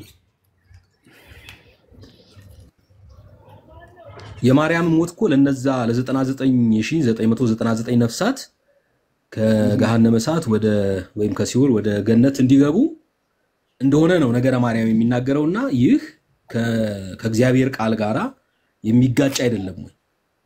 አይ እሱ እኮ ርሱ ማዳን ተስኖት ሳይሆን ለእናቱ ያለውን ፍቅር ለመግለጽ ለዓለም ለማሳየት ነው በእናቱ ላይ ያለውን ፍቅር እንጂ እርሱ ማዳን ተስኖት አይደለም ያገዘ። ይሄንን እስቲ መጽሐፍ ቅዱሳዊ ያድርጉት። እርሱ ነገረ ማርያማዊ ነው መጽሐፍ ቅዱሱ። ነገረ ማርያም መጽሐፍ ደግሞ መጽሐፍ ቅዱሳዊ ነው ማለት ነው እኮ። መጽሐፍ ቅዱሳዊ ነው። እስቲ በምን መንገድ ነው ማርያም ለኃጢአተኞች ሞተች የሚል ትምህርት የምናገኘው? ከየት ነው? ለኃጢአተኞች ሞተች የሚለው በነገረ ስቅለት ዙሪያ ከሆነ ከክርስቶስ ውጭ ለዓለም የሞተ የለም። ወኪል በመሆን እኮ ነው የሚለው። ማርያም ሞታላችሁ አይደል? እሷም የሞተችው የመሞቷ ምክንያት እነዚያን ሰዎች እነዚያን ነፍሳት ከሲኦል ለማውጣት ነው አይደል? ነገረ ማርያም ኪዳን ነው። እሱማ ቃል ኪዳን ነው። ለእመቤታችን ይቅርና ለሌሎቹ ቅዱሳን ሁሉ ቃል ኪዳን ሰጥቷል። የቱ ጋር ነው የሰጠው ቃል ኪዳን? ደግሞ ወደ ሌላ ርዕስ መሄድ እንዳይሆንብን እንጂ እንደዚህ የሚል ቃል ኪዳንም አለ መጽሐፍ ቅዱስ ውስጥ ነው እንደውም ያለው። ነፍሳትን ከሲኦል የሚያወጣ ቃል ኪዳን አዎ መጽሐፍ ቅዱሳዊ ማስረጃ ሁሉ ነው። የቱ ጋር ነው ያለው መጽሐፍ ቅዱሳዊ ማስረጃው? ለምሳሌ ነዌና ላዛርን መውሰድ እንችላለን። ይሄ መጽሐፍ ቅዱሳዊ ማስረጃ ነው አይደል? ሉቃስ ወንጌል ያለው። እሺ ያኔ ምንድነው ያለው? መጀመሪያ ቃል ኪዳን አለ እዚህ ጋር። ቃል ኪዳኑ ምንድነው? እስቲ ቃል ኪዳኑን ያሳዩ። አይ ነው ስለ ቃል ኪዳኑ አይደለም የምነግርህ። ማለት ስለ ቃል ኪዳኑ ቃል ኪዳኑ ብሎ እኮ ነው ተረዳኝ። ምንድነው ገባኝና ሐሳብ ተረዳና ወደ ቃል ኪዳኑ ወስደሃለሁ። ቆይ በመጀመሪያ ቃል ኪዳን አለ አሉ። ነፍሳትን ከሲኦል ወደ ገነት ማዛወሪያ ቃል ኪዳን አለ አሉ። ለቃል ኪዳኑ ደግሞ ማስረጃ አለኝ ብለው ወዴት ሄዱ? ወደ ሉቃስ 16 ሄዱ። ሉቃስ 16 ላይ አሁን ቃል ኪዳን የሚል ነገር ያሳዩናል። ቃል ኪዳን እዛ ጋር መኖሩን አሳይተውን ነው ይህንን ነገር የሚያብራሩት። ከሌለ ቃል ኪዳን የለም ማለት ነው። ማንም ላክልኝ ነው ያለው። ወደ ሌላ ጥቅስ ሂዱ እንዴ። አሁን እኮ ይኸውልህ እኔ ማብራሪያ ስሰጥህ ማብራሪያ አትስጠኝ ትልና አንተ ረጅም ማብራሪያ ትሰጠኛለህ። ጥቅስ ብቻ አላልኩም። ቃል ኪዳን ብለው አሁንም ተው በየሰከንዱ ሌላ ሙግት አታንጣ እያልኩ ያለሁት አንብልኝ እሱን ቃል ነው ያልኩ አይደል? እኔ አላልኩም። ራስዎ ያመጡት ራስዎ ያንብቡ። ግን ቃል ኪዳን የሚል ነገር እፈልጋለሁ። ከዚያ ክፍል ቃል ኪዳን የሚል እፈልጋለሁ። ምክንያቱም መነሻችን ቃል እንደውም ርዕሱ አልነበረም። ወደ ቃል ኪዳን ሊያስገባን ይችላል። ዞሮ ዞሮ ያው ከቤዛነት ጋር ስላቆራኙት ትርጓሜን ቃል ኪዳን የሚል ሐሳብ አለው ወይ? እሱ ነው ትርጓሜን ስለማትቀበል ቃል በቃል አስረዳ መጽሐፍ ቅዱስ ላይ ስለ ከተረጎሙ እቀበላለሁ። በትክክል ከተረጎመ እቀበላለሁ። ታውሽ ቃል በቃል አስረዳ ዝም ብሎ ትርጓሜ የሌለው ማላስረዳ። ይሄ አሁን ትርጓሜ በአንድምታ ነው መተረጉምልህ የነበረ እሱን ተወካልኸይ ቃል በቃል በአምላክ ዳዊት ተካየድኩ ምስለ ሕሩያነ ብሎ ከመረጥኋቸው ምርጦች ጋር ቃል ኪዳኔን አደረኩ ይላል። ይህ ቃል ኪዳን ደግሞ የመረጥኋቸው የሚባሉት አካላዊ ቃልን ስግው ይሆንባት ዘንድ የተመረጠች አንዷ የምርጦች ምርጥ እርሷ ድንግል ናት ማለት ነው። ስለዚህ ከመረጥኋቸው ጋር ቃል ኪዳኔን አደረኩ ማለት ይህ ቃል ኪዳን እንደ ሰው ልጆች ውል ጧት ተስማምተው ምሸት የሚፈርስ ሳይሆን በሰማይና በምድር ለዘላለም የሚጸና በእግዚአብሔርና በሰዎች መካከል የሚደረግ ስምምነት ነው። ሉቃስን ተውት ማለት ነው። ይሄኛውን አትቀበለውም ማለት ነው። አይቀበለዋለሁ፣ ችግር የለም። እሱ ላይ እናወራለን። ግን በመጀመሪያ ሉቃስ ውስጥ ሄደዋል። የሉቃስን ሐሳብ እስቲ ቃል ኪዳን ምን እንዳደረገ ይንገሩኝ። መጀመሪያ ቃል ኪዳን የሚባለው ታገኘው ያን በማስረዳት አልደክምም። እሱን ትርጓሜ ቤትናና ጉባኤ ቤት አስተምርሃለሁ። እሱኛውን አሁን ይሄኛውን ያዝ። ቀጥታ ስላለ አንድምታ አልነግርህም ብዬ ነው። መጽሐፍ ቅዱስ ብቻ ስለምትሉ ትርጓሜ ስለማትቀበሉ የማትቀበሉትን ትርጓሜ አሁን ተርጉምልኝ ማለት ምን ማለት ነው? አይደለም፣ ስለ ቃል ኪዳን ነው ያወሩት። ይንገሩን፣ ምን ችግር አለው? ይሄው ቃል በቃል ነገርሁ እኮ ተካየድኩ ምስለ ሕሩያነ በቃ ከወደድኋቸው ጋራ ቃል ኪዳኔን አደረኩ ከመረጥኋቸው ጋራ አለ። ለሱ ምርጡ ደግሞ እናቱ ናት ለዓለም አንደኛዋ ማለት ነው። ከዛ ይቀጥላል ሌላው ክፍሉ ስለ ዳዊት መሆኑን ይናገራል እንጂ ነፍስን ከሲኦል ከማውጣት ጋራ ነፍስን ከሲኦል ከማውጣት ጋራ የተገናኘ ኪዳን እግዚአብሔር ከማንም ጋር አልገባም። ከማንም ፍጡር ጋር ስለዚህ ስለ ዳዊት ቃል ኪዳን አልገባም። ስለ ዳዊት የገባው ውል ጊዜያዊ ነው ማለት ነው። የሆነ ሰሞን ብቻ የሚቆይ ውል ነው ማለት ነው። ከዳዊት ጋራ ስለገባው ቃል ኪዳን ነው የሚናገረው ነው ያልኩት። ጊዜያዊ ነው ቋሚ ነው አላልኩም። ቅዱሳን ጋር እኮ ነው አንተ ያልከኝ። እመቤታችን ጋር ብቻ እኮ አላልከኝ። የትኛው ቅዱስ ጋር ነው ነፍሳትን ወደ ሲኦል ለማውጣት ቃል የገባው አይደል ያልከኝ? አዎ አሁን ይሄ ቃል ኪዳን ነፍሳትን ከሲኦል የዳዊት ማስረጃ ለሌሎች ለእናቱም ለሌሎችም ቅዱሳን አይሆንም። የዳዊት ማስረጃ ዳዊት ብቻ ነው የሚመለከት። ይሁን አሁን ይሁን ይሄ የጠቀሱት ይሁንና ነፍሳትን ከሲኦል ወደ ገነት የማዛወሪያ ቃል ኪዳን ነው ወይ? እስቲ እንደዚህ አይነት ቃል ኪዳን ከማን ጋር ነው እግዚአብሔር የገባው? በብሉይም በሐዲስም በሐዲስም ከቅዱሳኑ ጋር ሁሉ እግዚአብሔር እኔ ለዘላለም ከናንተ ጋር ኖራለሁ ይላል። ዘላለም የሚባለው እኮ 70 ዓመት ማንን አወጣ? ማን እስቲ ከሲኦል ወደ ገነት አዛወረ በዚህ ቃል ኪዳን? ቅዱሳኑ በመንፈስ ተነጥቀው የጻፉልንን እንይዛለን እንጂ እኔ ከገነትና ከሲኦል መካከል የቆሙ ትራፊክ እኮ አይደለሁም። በምን አውቃለሁ እኮ የለማ መጽሐፍ ቅዱስ ውስጥ ከሌለ አፋውልን ቅዱሳኑ ሄደው ተነጥቀው ሰባተኛው ሰማይ ድረስ በገድላትና በድርሳናት ውስጥ አለ። እውነት ነው፣ በገድላትና በድርሳናት ውስጥ አለ። ግን የገድላቱና የድርሳናቱ እግዚአብሔር የማያውቀው ከመጽሐፍ ቅዱስ ውጪ የሆነ የመጽሐፍ ቅዱስን ትምህርት የሚጻረር ጸረ ወንጌል የሆነ ቃል ኪዳን ነው። ምክንያቱም እግዚአብሔር እንደዛ አይነት ቃል ኪዳን አድምጠኝ፣ እንደሱ ብለህ አትሂድ። ቆየውልህ መጽሐፍ ቅዱስ ማለት ሞጅል ነው፣ መምሪያ ማለት ነው በአጭር ቋንቋ ሲገለጽ። ገድል ማለት ደግሞ ሕይወት ስራ ማለት ነው። ስለዚህ የመጽሐፍ ቅዱሱ እሱ ሰርቶ ስሩ እንዳለ ቅዱሳን የሰሩበት የሥራ ውጤት ነው ያ። ስለዚህ የቅዱሳን የሥራ ውጤት የተጻፈው በገድል ነው ማለት ነው። በዛ ገድል የተጻፈ ደግሞ እንደኛ ከተማ ምሳቸውን አውሮፓ ቁርሳቸውን ኢትዮጵያ እየበሉ በኬክ እየተቀናጡ ሳይሆን በከክ በበረሃ ሆነው እግዚአብሔር ጋር የተነጋገሩ ቅዱሳን የጻፉት ክታብ ስለሆነ በደንብ የነሱን ሐሳብ እንቀበላለን ነው። አሪያ ከኛ ምን ልሰራ መጣ ካልኸኝ ከመጽሐፍ ቅዱስ ብቻ ከሚል አስተሳሰብ ወጣችሁ ገድላት ላይም መጽሐፍ እኛ ልጆች መሆናቸው ገድላት ድርሳናት እንደ እግዚአብሔር ቃል ከተናገሩ አንቃወምም፣ እንቀበላቸዋለን። ችግሩ እንደ እግዚአብሔር ቃል ስለማይናገሩ ነው። ለምሳሌ ተናገሩ እንደ እግዚአብሔር ቃል ነው። ለምሳሌ ቆይ አግዚ የመዝሙሩ ክፍል ይከፈትና ትንሽ ይወራበት ስለተነሳ ምናልባት ሌላ ርዕስ እየተፈጠረ እየሄደ ነውና አንዱ ላይ ቆሞ ለመነጋገር እንዲመች የመዝሙሩ የጠቀሱት ያኛው ዝም ማለት አግዛቸው ዝም ብሏል። አንድ ሰው ጋር ብቻ ነው ማወራ ብዬ ነበር። ወላታፈስ እናንተ ናችሁ መሳውት ግን መዝሙሩ ይወራ ክፍሉ እንደዛ አንድ ሰው ጋር ብቻ ነው ማወራው ነገር አንድ ሰው ጋር ብቻ። እሺ አግዛቸው አቁመሃል? አይ መካከለሱ በቃ ገደለም አግዜ ያሳስበን ስለገባ ነው። ብልኪዳን ለኔ ልክ እንድንደማመጥ አንድ ብቻ ይሆን አግዜ ተለቅለ አንዲት ነገር ላንሳና ኤርሚ ላንተ ሰጣለሁ። መጨረሻ ላይ አሁን የተነሳችውን ነጥብ ላንሳና ምናልባት ዳኒ እንዳለው ወደዛኛው ልንመለስ እንችላለን። እርሶ ቅድም መጽሐፍ ቅዱስ እንደ ሞጁል ነው፣ ገድላትና ድርሳናት ደግሞ ማብራሪያዎች ናቸው አሉ። መቼም እንደዚህ የሚል ሐሳብ የለም። መጽሐፍ ቅዱስ የእግዚአብሔር ቃል ነው፣ የቤተ ክርስቲያንም መሰረት ነው።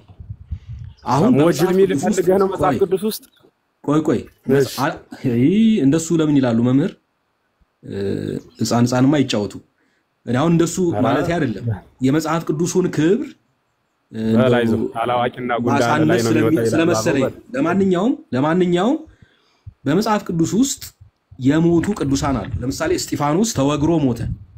ለእስጢፋኖስ የተገባ ቃል ኪዳን አለ?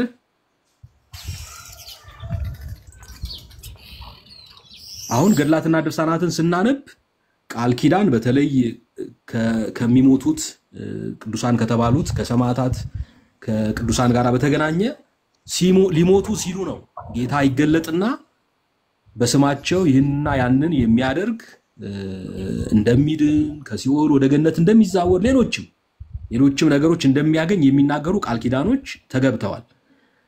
በመጽሐፍ ቅዱስ ውስጥ ግን ስለ ጌታ ሰማዕትነትን የተቀበሉ ለምሳሌ እስጢፋኖስ ቀዳሜ ሰማዕት ተወግሮ ሲሞት ጌታ ቃል ኪዳን አልሰጠውም።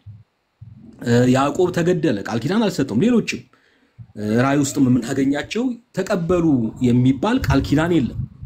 ስለዚህ ገድላትና ድርሳናት ውስጥ የምናገኘው ቃል ኪዳን እግዚአብሔር ያልገባው ቃል ኪዳን ነው ማለት ነው። ለምን? እግዚአብሔር ዓለምን ለማዳን አንድ ጊዜ በልጁ ሁሉ ነገር ፈጽሟል።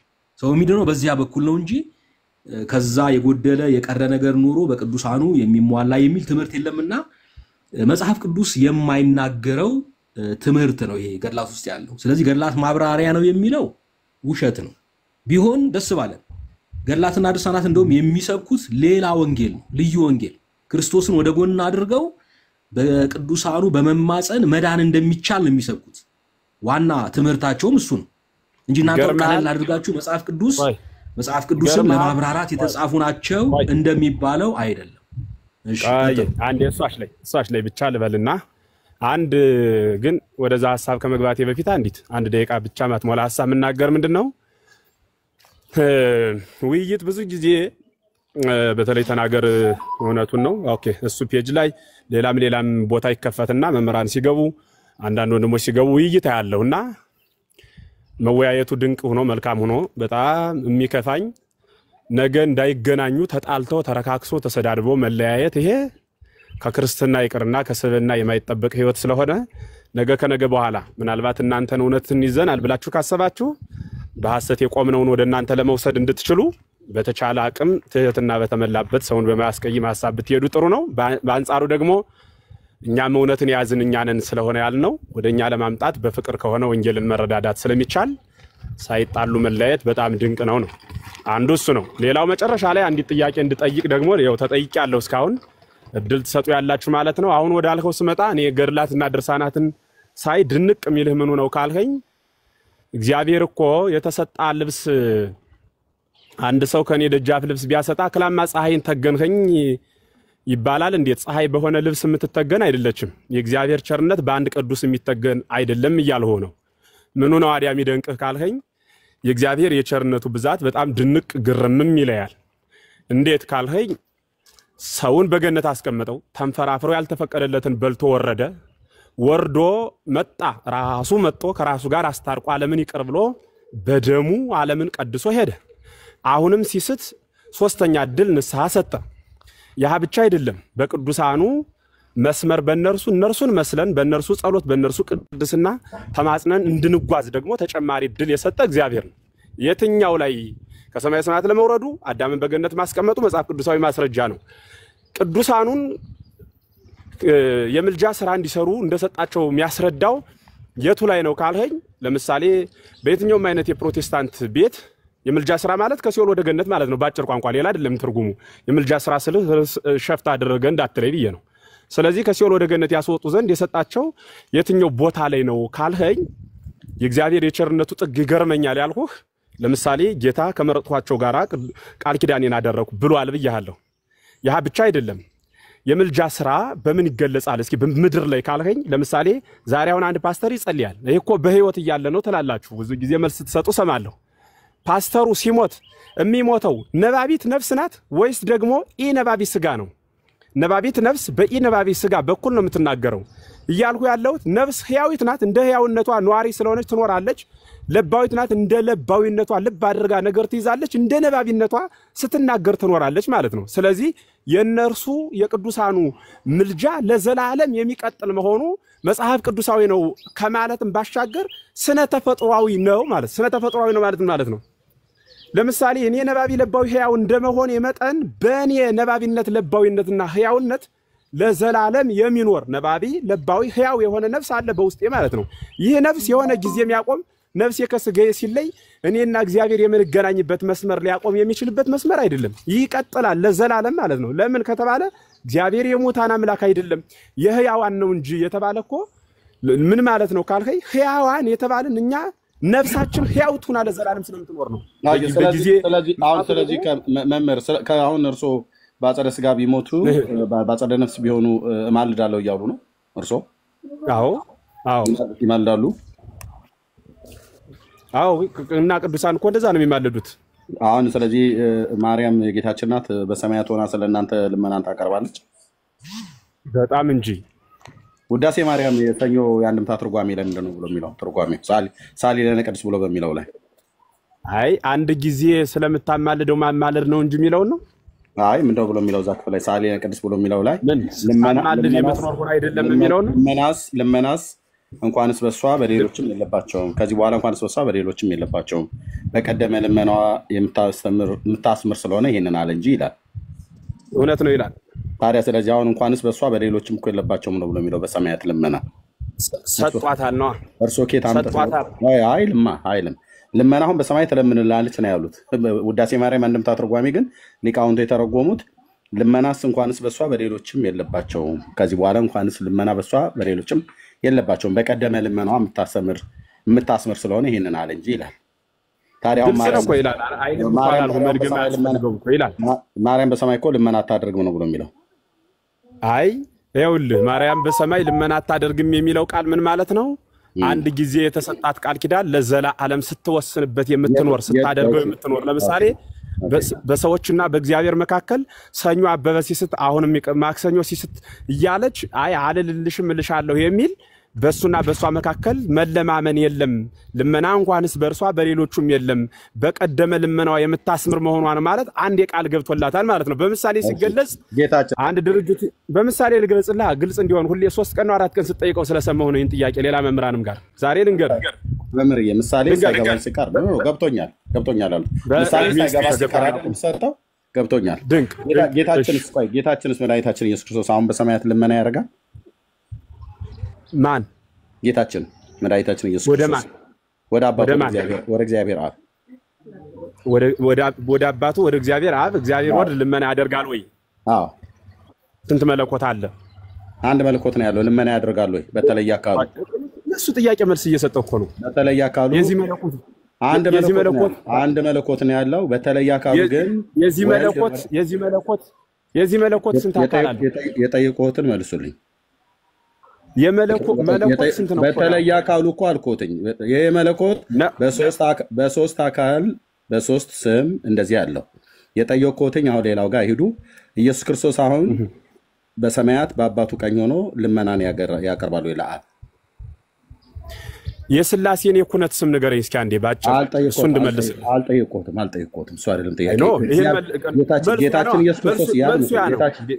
ኢየሱስ ክርስቶስ ልመና ያደርጋል በሰማያት ያደርጋል አያደርግም? ልመና ቆይ እንጂ እኔ ወርቅ ጥያቄው መልስ ነው ስላገኘው ንገረኝ። መምህር ኤፍሬም ልመና በሰማያት ያደርጋል አያደርግም? ልክ የማርያምን እንደተናገሩ ለምን እሱን አይናገሩም? ያደርጋል ወይ አያደርግም? እሱ ለምን እንዴ? እሱን ነው እኮ እየመለስኩልህ ያለሁት። ያደርጋል አያደርግም? ኩነት ስም ንገረኝና ልመልስልህ እኮ ነው ያልኩህ። ራስ መልስ ነው። ኩነትን አልቀበልም። ኩነት የመጽሐፍ ቅዱስ ትምህርት አይደለም። አሁንና ይመልሱልኝ እዚህ። ኦኬ፣ ስለዚህ ሥላሴን አትቀበልም? ነው እኔ ሥላሴን እቀበላለሁ። ኩነት ግን የእናንተ ነው። የእናንተ መጽሐፍ ቅዱስ መሰረት የሌለው ማለት ነው። አሁን መጽሐፍ ቅዱስ መሰረት የሌለው ነው እኮ የጠየቁትን ይመልሱልኝ። በአብ ቀኝ ጌታችን ኢየሱስ ክርስቶስ ለአባቱ ወደ አባቱ ልመና ያቀርባሉ? እንዴ እሱን ነው እኮ መልስ እየሰጠው ያለው። ልመና ያቀርባል ወይ አያቀርብም ወይ ያቀርባል በሉ። ይልክ የማርያም ተለምንላልች ብለው እንዳሉ ውዳሴ ማርያም ደግሞ ውዳሴ ማርያም ላይ ደግሞ ልመናስ እንኳንስ በሷ በሌሎችም የለባቸውም በቀደመ ልመናው የምታስምር ስለሆነ እንጂ ይላል። የቀደመ ልመናው በኋላ መጣበታለሁ። ጌታችን ግን አሁን በሰማያት በአባቱ ቀኝ ልመናን ያቀርባል ወደ አብ ይለምናል ወይ እኮ ለሱ ጥያቄ መልስ ቀጥታ እኮ ጥያቄው መልስ ስለሆነ መልሱልኝና ማብራሪያ ከፈለጉ ሰጥቶታለሁ። አጭር መልስ አይደለም የምመልሰው። አጭር መልስ ልመና ያረጋል ጌታችን ኢየሱስ ክርስቶስ አያረግም። በሰማያት ጥያቄ መልስ ነው። ጥያቄ መልስ ይሆናል። የተጠየቁትን ይመልሱ። ወደ አብ ልመናን ያቀርባሉ ጌታችን። ጥያቄ መልስ ማርያም በሰማያት ለምን ባጭሩ ይለምናል ወይ አይለምንም? ለምን አይሉ? የሥላሴን የኩነት ስም ንገረኝ። ሥላሴን ከተቀበለ ወንድም ኩነት የናንተ ዝም ብሎ ወሬ ነው ኩብዬ ነው። አልቀበልም ኩነትን መጽሐፍ ጥሩ ኩነት የአብ ወሬ ከሆነ ያድምጡኝ። የአብ ልባዊነት አምጡ ብሎት መጽሐፍ ቅዱስ ላይ አያመጡም። አሁን እሱን ይተውትና የጠየቁትን ጥያቄ ይምጡና ኧረ እኔ ስለ አብ ልባዊነት አይደለም የተናገሩት የሥላሴን የኩነት ያድምጡኝ። የጠየቁትን ጥያቄ መልሱኛል አይመልሱልኝም? ጥያቄ መልስ ነው። ጌታችን ኢየሱስ ክርስቶስ በአባቱ ቀኝ አሁን በሰማያት ወነበረ በየማነ አቡ ይላል። በአባቱ ቀኝ ተቀምጦ ልመናና ጸሎትን ያቀርባል አያቀርብም? ያ ጥያቄ መልስ ነው። እሱ ያቀርባል በሉ። ይኸው ስሙ እንግዲህ 2700 ሰው መምህራኑ ቸርች ውስጥ ቤተክርስቲያን ውስጥ ሆነው እንዲህ ሲጠይቁ አይመልሱም።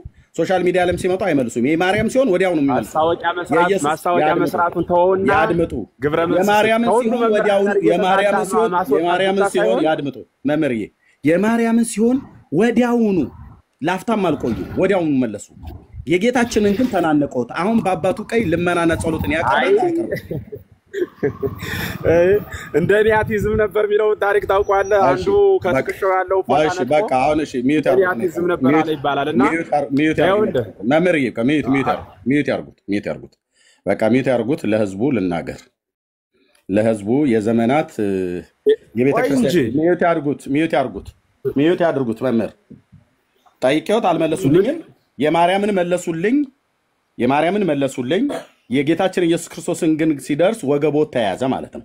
ግድ የለም እመቤታችን ጋር ከተግባባን ችግር የለም። እንኳን ቢያንስ የእሷን ቤዛዊነት ይመልሱልኝ። የማርያምን ወዲያው ፈጠን የለም። እናመሰግናለን ቤዛዊነቷን ስለተቀበሉ ያድምጡኝ። እሷ ላይ ከተግባባን ሌላው ቀላል ነው ይደርሳል። ግድ የለም አሁን ይመልሱልኝ። ስለዚህ የጌታችን ኢየሱስ ክርስቶስ አሁን በሰማያት ልመና ያደርጋል አያደርግም? ወደ አባቱ ወደ እግዚአብሔር አብ ልመና ያደርጋል አያደርግም? መልሱ አሁን የነገርኩ ጥያቄው መልሱ ነው። ያደርጋል እኔ ባጭር ልመናን ያደርጋል ወይ አያደርግም በሉ።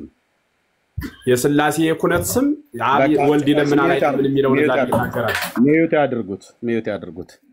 ለበበሉ እዚህ ውስጥ ያላችሁ 2700 ሰው መምህሩ እዚህ ለምንድን ነው ማስረጃ ነው? ገላግሉኝ ይመስላል። የተሻለ ሰው ካለ አስገባ። ገላግሉኝ ይመስላል ሐሳቡ። ሚዩት ያድርጉት ማለት ያውሩ ማለት አይደለም። እሰጥዎታለሁ። ሌሎቹ መምህራንም አሉ።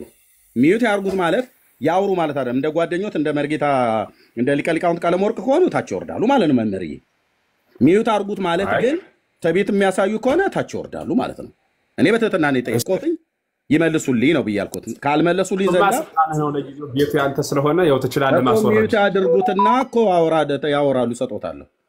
እሺ እና ምስክር ካለ የተሻለ ሰው ካለ ሚዩት ያድርጉ እባክዎት ምንድነው አይፈታተኑ። ሚዩት ያድርጉት። አይ ነው የቤተ ክህነት ሰዎች ትዕቢተኞች እንደሆናችሁ እናውቃለን። እኛም እዛው ስለነበርን ማለት ነው። ኦኬ ለዛ ነው ለካ ሚዩት ያድርጉት። ያው ናቸው የጉባኤ መምህር ተብለው የሚባሉት መርጌታ ቀለመወርቅ የሚባሉት የቅድሙ ትዕቢተኛ፣ እኚህም አሁን ትዕቢታቸው መጣ ማለት ነው። ስለዚህ ከነ ትዕቢቶ ተታቻ ወርዳውትና ለህዝብ አሳያለሁ። ትዕቢተኛ ስለሆኑ ያስወረድኩት ምንም ትዕግስት የለውትም። ሚዩት ያርጉ ተብለው ሲባሉ የቤቱ ባለቤት እንኳን ለአንድ ደቂቃ እንኳን እንዳላሳይ ሚዩት አያረጉ። በኢትዮጵያ ኦርቶዶክስ ተዋሕዶ ቤተክርስቲያን ጌታችን ኢየሱስ ክርስቶስ አሁን ቤተክርስቲያኒቱ አውደ ምሕረት ላይ የወጡ መምህራን በሙሉ አይለምንም ይላሉ። መጽሐፍቶቻቸው ግን አሁን በሰማያት ልመና ያቀርባል ይላሉ። ያው ድርሳነ ሰንበት ቤተክርስቲያን እምነትና ስርዓት ተዘጋጅቶ በትንሣኤ ዘጉባኤ ማተሚያ ቤት የታተመ 2013 ወዴት እንደምወስዳቸው ስለሚያውቁ ነው ጩኸት ያበዙት መምህር ኤፍሬም ማለት ነው። እንደ ሊቀ ሊቃውንት ቀለመወርቅ በዚህ ክፍል ላይ እዩ ገጽ 49 እዚህ ቤት ያለ መረጃ እናወራም። እዚህ ያለን አገልጋዮች በሙሉ ምዕራፍ 17 እንደዚህ ይላል። ይቅርታ ክርስቲያንን ስለሚሉ ሰዎች ከዚህም በኋላ በገሃነም ውስጥ የነበሩ ክርስቲያንን እያሉ የክርስቲያንን ስራ የማይሰሩ ኃጣንን ከመድኃኒታችን ስልጣን ጸሎትን ይጸልይላቸው ዘንድ ከመድኃኒታችን ስልጣን ማለት ነው መላእክት ያቀርቧቸዋል አለ።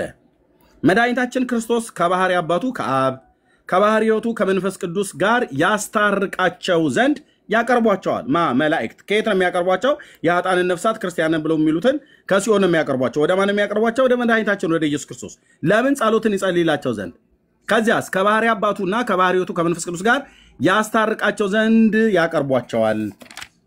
መድኃኒታችንም ኢየሱስ ክርስቶስ ማለቱ ነው ጸሎትን ከጸለየላቸው በኋላ መላእክት ወደ አማረች ወደ ተወደደች ምድር ወደ መንግስተ ሰማያት ይወስዷቸዋል። ስለዚህ ጌታችን መድኃኒታችን ኢየሱስ ክርስቶስ አሁንም በሰማያት ጸሎትና ልመናን እንደሚያቀርብ አሁን በአባቱ ቀኝ ልመና እንደሚለምን የኢትዮጵያ ኦርቶዶክስ ተዋሕዶ ቤተክርስቲያን ይሄ ብቻ አይደለም፣ ድርሳነ ጽዮን ላይ፣ ድርሳነ ሰንበት ላይ፣ መጽሐፈ አርጋኖን ላይ በስርዓት ይናገራል። መርጌታም እዚህ ስላለ መጽሐፈ ዚቅ ላይም ጭምር ይናገራል። ይቤሎም ኢየሱስ ለአርዳኢሁ ብሎ የሚለው ክፍል ላይ መርጌታ በኋላ ይናገርበታል። ይኸውን ስለዚህ በሰማያት ጸሎትና ልመና ያቀርባል ብላ ቤተክርስቲያኒቱ ትላለች። እዚህ ውስጥ ያላቸው ኦርቶዶክሳውያን መምህራኑ ካህናቱ እዛው